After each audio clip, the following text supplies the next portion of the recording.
Yeah, so this morning I felt like sharing about something that I've been mulling over quite a bit um, over the past few years, but more especially in the uh, last 2, 3 weeks or so. Just sparked by an interaction with a fellow tantrika, um, where we were considering some form of exchange, collaboration, and yeah, I needed to just get a clearer sense of what was involved and also to plan more around it. And this is because of my situation, my role as a householder. I'm a father of 2 children. I have a full-time professional research job. And so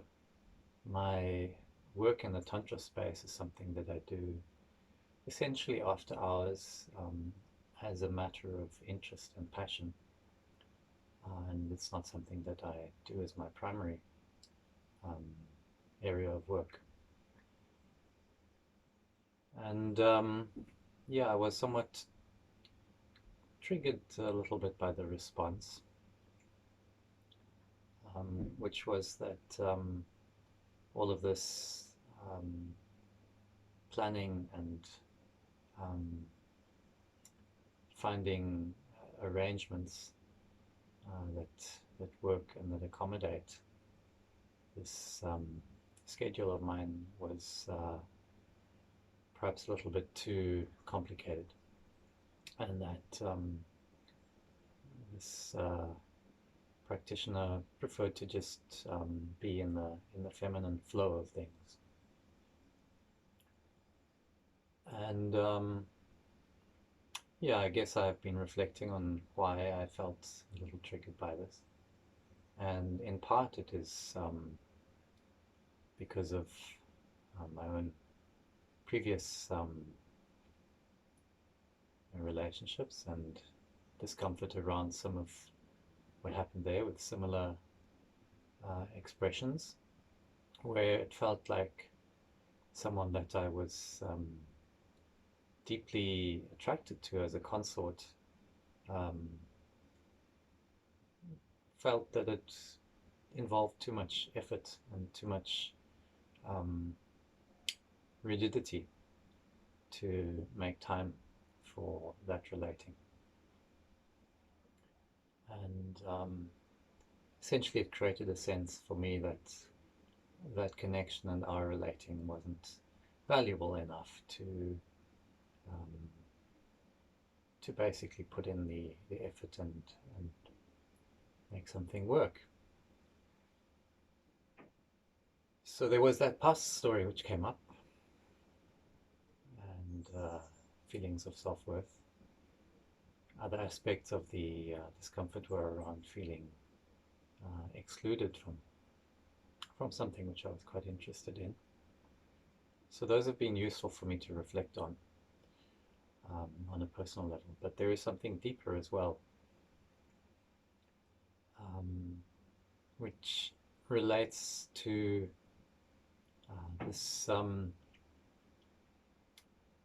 this thing of finding a path, a tantric path for for householders, and that's my situation and the situation of many others, I think. And I've noticed in the tantra space, particularly in the social media space, that there are many beautiful young yoginis and yogis that are presenting many different kinds of offerings in the embodiment and spirituality space. And there is a veritable industry of workshops and seminars and courses and retreats. And many of these I feel are simply not accessible to people like myself, people who are committed to full-time employment, people who have childcare commitments and responsibilities, people for whom the tantric exploration is not a full-time pursuit, but for whom it is a personal path, which is included within a much broader lifestyle and livelihood. And to me, of course, there is a place for this, but there is a need, I think, for approaches to Tantra which take into account these types of arrangements, which cater for householders, which allow a gradual incremental deepening of practice. And part of what this entails really is to pursue this with a fair degree of discipline and structure. And with many of the younger folk pursuing Tantra, there is an emphasis in the interpretation of Tantra as something that is spontaneous and free and open, and of going with the flow, and of allowing the universe to essentially guide one's path. And this is not something that I think is inherently wrong, but I feel that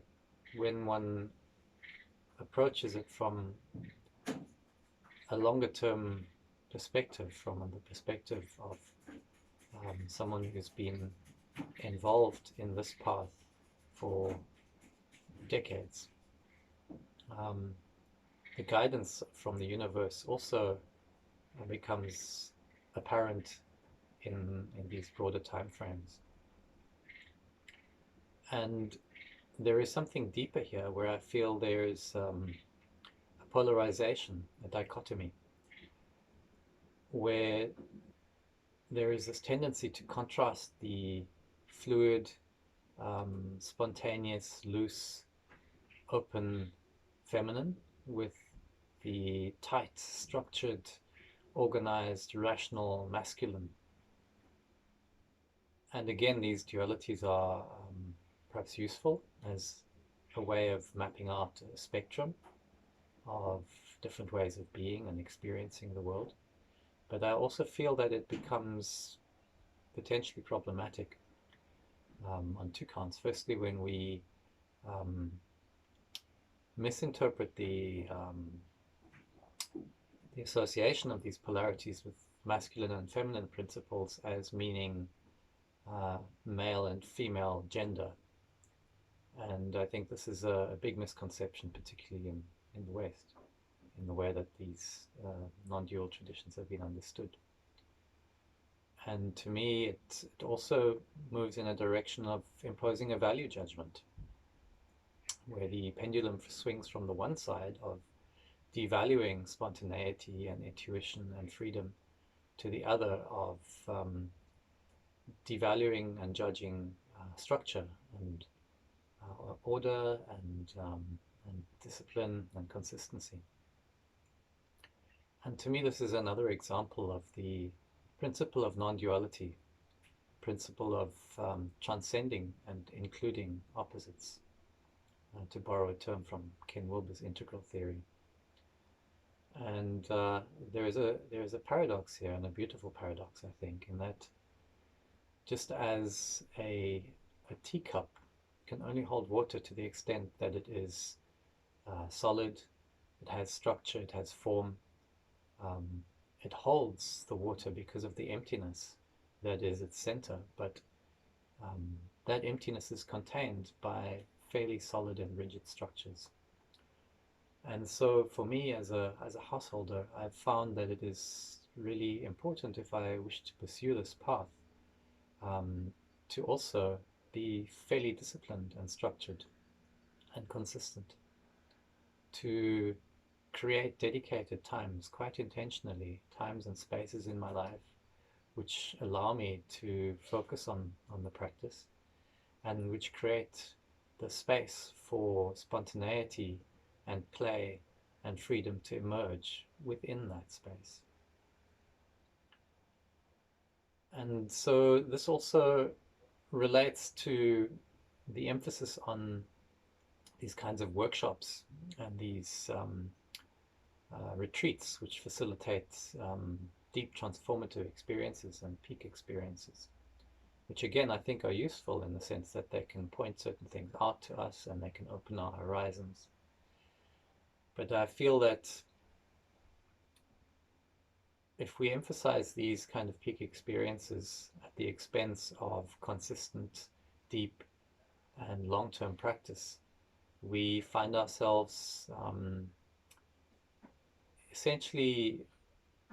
running after the next peak experience from one to the next without truly being able to stabilize these peak experiences as more enduring states and capabilities. And to develop these states and capabilities, again, I feel it's really important to develop a consistent, deep practice. And this is something that has become clear to me also in my pursuit of yoga and of Qigong, is that many of the um, more powerful and deeper transitions and expansions in this space have arisen gradually as a result of really dedicated long-term practice. And again, this requires regularity, consistency, and discipline, and creating space for these practices. And again, many of these practices are very structured, very formalized, and regular. And as one practices these, and as one deepens into them and understands the underlying principles and begins to embody them, so the principle of freedom and spontaneity emerge in their own way naturally, and one can then allow the structures to fall away almost as if they are a scaffolding, a support that creates the opportunity to develop the actual the form, the shape, the capabilities that we are seeking. And so this is, I guess, a reflection on the need to avoid these kind of polarizations, these dualities, and to embrace both the need for freedom and spontaneity, and the need for discipline and structure and regularity that can hold this kind of spontaneity and freedom. And that this is one of those beautiful paradoxes, um, the union of opposites, which are represented so beautifully in some of the Vajrayana Buddhist iconography, particularly of the Samantabhadra and Samantabhadri Buddhas, the Buddha consorts, who are in blissful union, symbolizing the union of opposites, the union of spacious, open awareness and of the myriad forms, myriad dances of creation, of shape and structure and patterning, and that they are actually never separate. And similarly, on the path of Tantra, I feel that to really develop a deeper, long-term approach and to reap the benefits of these practices, there is the need to balance, to create structure that can hold the spontaneity, particularly in the really busy and congested lives that many of us who are parents and who are professionals live. So there's today's reflection. I hope that it finds some interest and that it is of use as a reflection to some of the other tantrikas and practitioners of embodied spirituality out there.